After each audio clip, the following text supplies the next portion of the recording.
अब Indian companies भी global market के लिए डॉलर में लिस्ट हो सकेंगी। दुबई और सिंगापुर जैसे फाइनेंशियल ग्लोबल सेंटर्स को टक्कर देने के लिए भारत अपना खुद का वॉल स्ट्रीट बना रहा है। इस ऐतिहासिक मौके का गवाह बनेगा XED IPO, जो कि एक एड्यूटेक कंपनी है। ये भारत की पहली ऐसी कंपनी होगी जो सीधे डॉलर में लिस्ट होगी। आइए जानते हैं कि भारत के लिए कितना बड़ा कदम है, कितना ज़रूरी है और आप इसमें कैसे निवेश कर सकेंगे। अभी तक किसी भी भारतीय कंपनी को अगर इंटरनेशनल इन्वेस्टर से डॉलर में पैसे जुटाने होते थे तो उन्हें न्यूयॉर्क या फिर लंदन स्टॉक एक्सचेंज पर अपने आप को लिस्टेड करना होता था।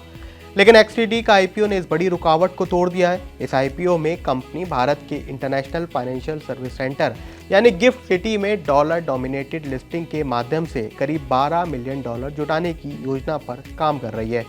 उम्मीद है कि ये इशू मार्च के पहले हफ्ते में खुल जाएगा।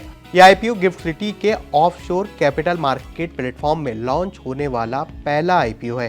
गिफ्ट सिटी में XED IPO की लिस्टिंग इंडियन फाइनेंशियल सिस्टम के लिए बेहद खास रहने वाली है। फाइनेंशियल सॉवरेनिटी के लिहाज से अब भारत दुनिया को बता रहा है कि हमारे पास वैश्विक स्तर का एक एक्सचेंज मौजूद है। यहाँ पहली बार कोई भारतीय कंपनी भारतीय सरजमीन पर डॉलर में ट्रेड करेगी। इससे रुपए गिरने का डर, यानी जो रुपए में गिरावट आती है, डॉलर मजबूत होता है, वो भी खत्म हो जाएगा, जिससे रिटर्न भी स्टेबल रहेंगे। इसके अलावा ये कोशिश भारत को सिंगापुर और दुबई जैसे ग्लोबल फाइनेंशियल सेंटर की लीग में खड़ा कर देगा। ये सिर्फ एक कंपनी का IPO नहीं होगा, बल्कि ये भारत की इकोनॉमिक ताकत का एक बड़ा प्रदर्शन भी होगा। गिफ्ट सिटी की ग्लोबल बैंकिंग आखिर है क्या और ये काम कैसे करती है, इसको भी समझना बेहद जरूरी है। आप इसे एक ऑफशोर आइलैंड की तरह समझ सकते हैं, जो कि ज्योग्राफिकली भारत में, लेकिन इसके नियम इंटरनेशनल लेवल पर होते हैं। यहाँ बैंक IFSC यानी इंटरनेशनल फाइनेंशियल सर्विस सेंटर की तरह काम करते हैं। इसका मतलब है कि टैक्स बेनिफिट भी यहाँ ज्यादा होंगे, क्योंकि यहाँ पर कॉर्पोरेट टैक्स और ट्रांजैक्शन टैक्स में भारी छूट दी जाती है। करेंसी इंडिपेंडेंस भी मिलती है। यहाँ पर आप डॉलर, यूरो या फिर येन में किसी भी रुकावट के बिना ट्रेड कर सकते हैं। यहाँ पर पूरा ट्रांजैक्शन भी कर सकते हैं। यही यूनिक फैसिलिटी है जिसे दुनिया भर के बड़े बैंक जैसे JP मॉर्गन और HSBC यहाँ अपने ग्लोबल सर्विसेज ऑपरेट करते हैं।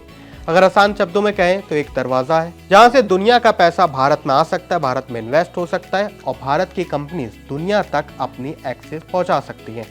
ओवरऑल इंडियन फाइनेंशियल सिस्टम के लिए XED का IPO केवल शुरुआत है। आने वाले समय में रिलायंस और टाटा जैसी बड़ी कंपनीज भी गिफ्ट सिटी में लिस्ट हो सकती हैं।